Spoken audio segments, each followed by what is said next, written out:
Olá, concurseiro! Espero que você esteja muito bem. Para melhor compreensão do conteúdo, iremos dividir o tema em 3 blocos. No bloco 1, nós vamos conversar sobre 3 princípios orçamentários fundamentais: unidade, universalidade e anualidade. Respire fundo e pense comigo. Quando falamos em orçamento público, estamos falando de organização. E organização exige regra. A primeira delas é o princípio da unidade.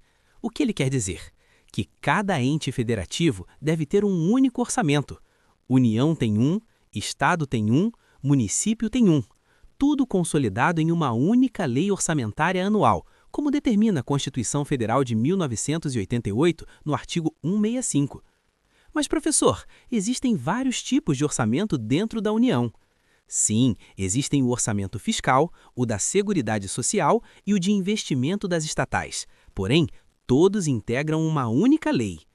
A ideia é evitar fragmentação.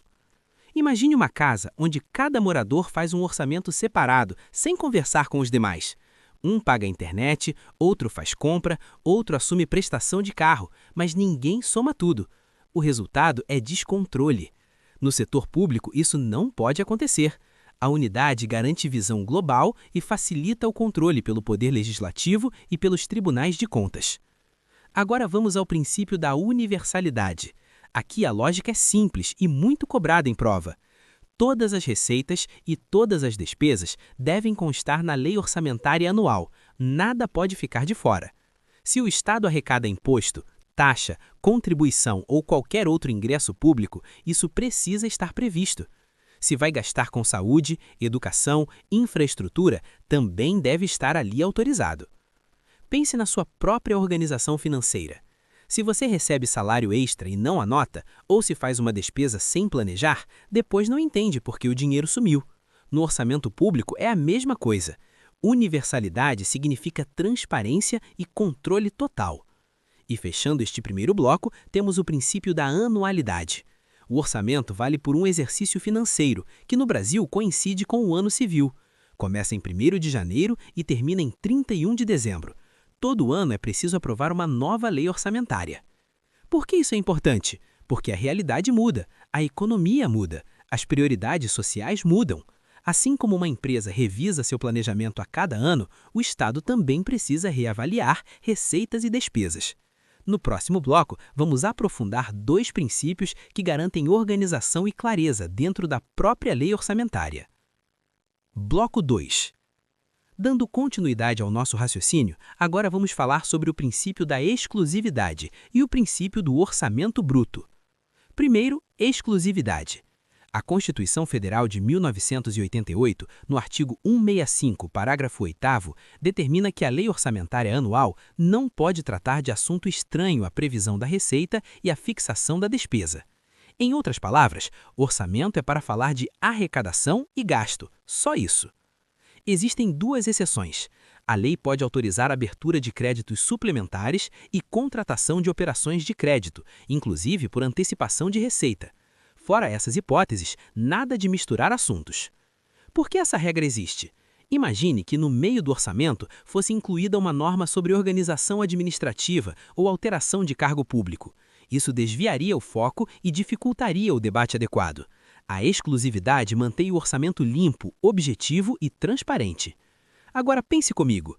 Você já viu alguém usar um planejamento financeiro para resolver assunto que não tem nada a ver com dinheiro? Não faz sentido. No direito financeiro, também não. Passando ao princípio do orçamento bruto, ele determina que receitas e despesas devem ser registradas pelos seus valores totais, sem compensações. Nada de apresentar apenas o resultado líquido. Vou trazer um exemplo prático. Um órgão arrecada R$100 mil. Desse valor, 30 mil são destinados a determinada despesa específica. O orçamento deve mostrar 100 mil como receita e 30 mil como despesa, não apenas o saldo de 70 mil. Isso garante clareza contábil e facilita o controle. Perceba como tudo está conectado. Unidade organiza estruturalmente. Universalidade inclui tudo. Anualidade delimita o tempo. Exclusividade organiza o conteúdo. Orçamento bruto garante transparência nos números. E agora chegamos a um dos princípios mais cobrados em prova, que será o tema do nosso último bloco. Bloco 3. Vamos falar da não vinculação da receita de impostos, prevista no artigo 167, inciso 4º da Constituição Federal de 1988. A regra geral é a seguinte: a receita proveniente de impostos não pode ser vinculada a órgão, fundo ou despesa específica.